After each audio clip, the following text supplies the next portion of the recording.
જો વિદ્યાર્થી મિત્રો તમારે નોટમાં લખવાના છો એક્સરસાઇઝ ત્યારે સ્ટાર્ટિંગ પહેલાં શું કરવાનું? ડેટ 24/7/2020 ફ્રાઈડે એટલે કે શુક્રવાર. સ્ટાન્ડર્ડ 3 વિષય અંગ્રેજી યુનિટ 6 હોમવર્ક લેસન એવું લખવાનું. પછી ઉપર લખવાનું ફ્રૂટ્સ એન્ડ વેજીટેબલ્સ સ્વાધ્યાય એક્સરસાઇઝ આ રીતે લખવાનું રહેશે તમારે. યુનિટ 6 પહેલાં લખવાનું મોટા અક્ષરે અને ફ્રૂટ્સ એન્ડ વેજીટેબલ્સ પણ લખવાનું. પછી ઉપર લખવાનું સ્વાધ્યાય એન્ડ એક્સરસાઇઝ. ત્યાર પછી એક્સરસાઇઝ 1 આ રીતે લખવાની, એક્સરસાઇઝ 2 આ રીતે લખવાની. ત્યાર પછી બાજુના પાના પર એક્સરસાઇઝ 3 અને 4 પણ તમારે જાતે જ લખવાની રહેશે ચોપડીમાંથી જોઈને. મેં સમજાવી છે ચોપડીમાં એ રીતે.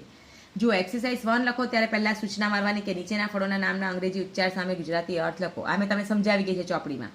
ગ્વાવા તો જામફળ, મેંગો કેરી, પપાયા પપૈયું, એપલ સફરજન, બનાના કેળું, બેરી બોર. આ રીતે તમારે જવાબ ખાલી જગ્યામાં લખવાના રહેશે અને નીચે ખાલી જગ્યા દોરવાની રહેશે. ત્યાર પછી આવો શાકભાજી એક્સરસાઇઝ 2. નીચેના શાકભાજીના નામના અંગ્રેજી ઉચ્ચાર સામે ગુજરાતી અર્થ લખો. જુઓ, ટમાટો તો ટામેટું, ચીલી મરચું, પમ્પકિન કોળું, જિંજર આદુ, અનિયન ડુંગળી, લેડીઝ ફિંગર ભીંડા. આ રીતે શાકભાજીના અર્થની ઉચ્ચારની સામે અર્થ લખવાના અને ફળોના ઉચ્ચારની સામે અર્થ લખવાના. આ તમારી એક્સરસાઇઝ 1 અને એક્સરસાઇઝ 2 મેં તમને લખીને બતાવી છે. આમાં તમારે જવાબ લખવાના રહેશે. અને એક્સરસાઇઝ 3 અને 4 તમારે જાતે ચોપડીમાંથી લખવાની રહેશે, જે મેં તમને જવાબ ટીક મરાવેલા છે અને સમજાવી દીધા છે જોડકા પર.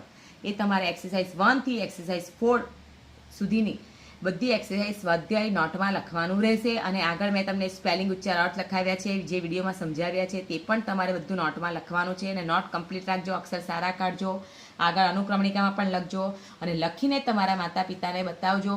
અને જે એક્સરસાઇઝ કરો છો તે બરાબર સારા અક્ષરે લખજો, એટલે તે ચોપડીમાં પણ સારા અક્ષરે જવાબ લખજો અને નોટમાં પણ સારા અક્ષરે જવાબ લખજો.